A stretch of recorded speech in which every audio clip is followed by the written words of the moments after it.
महाराष्ट्राचे उद्योग मंत्री उदय सामंत यांनी लोकसभा निवडणुकांसंदर्भात पत्रकार परिषदेत पत्रकारांसोबत बोलताना आश्वासन दिले।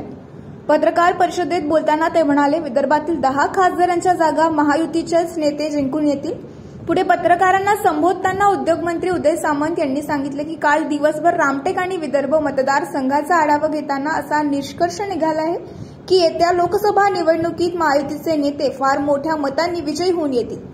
यासोबतच सामंत यांनी माननीय पंतप्रधान नरेंद्र मोदी यांच्या 400 पारच्या संकल्पनात 10 नेत्यांचा पुढाकार असेल व पुढे बोलताना ते हे देखील म्हणाले की रामटेकच्या जागेच्या संदर्भात झालेलं प्रमाणपत्र रद्द करणं हे काँग्रेसचं षडयंत्र आहे, अशी प्रतिक्रिया उदय सामंत यांनी पत्रकार परिषदेत व्यक्त केली आहे।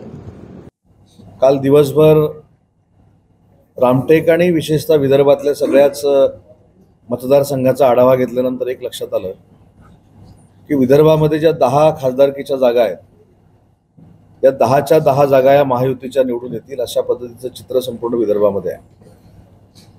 विदर्भामध्ये असलेली उष्णता आपल्या सगळ्यांना माहिती आहे, राजकीय उष्णता देखील वाढलेली आहे। पण महायुतीच्या समोरचे जे सगळे उमेदवार आहेत हे निष्प्रभ झालेले उमेदवार आहेत, त्याच्यामुळे 10ही आमच्या विदर्भातले उमेदवार हे फार मोठ्या मताधिक्यानं निवडून येतील आणि माननीय नरेंद्र मोदी साहेबांचा जो संकल्प आहे 400 पारचा त्याच्यामध्ये विदर्भाचे हे 10ही उमेदवार असतील याची पूर्ण खात्री व्यासपीठावरच्या आमच्या सगळ्याच आमच्या मित्र पक्षाच्या आणि महायुतीच्या पदाधिकाऱ्यांना आहे। काल आढावा घेत असताना अजून जे जाणीवपूर्वक आमच्या लक्षात आलं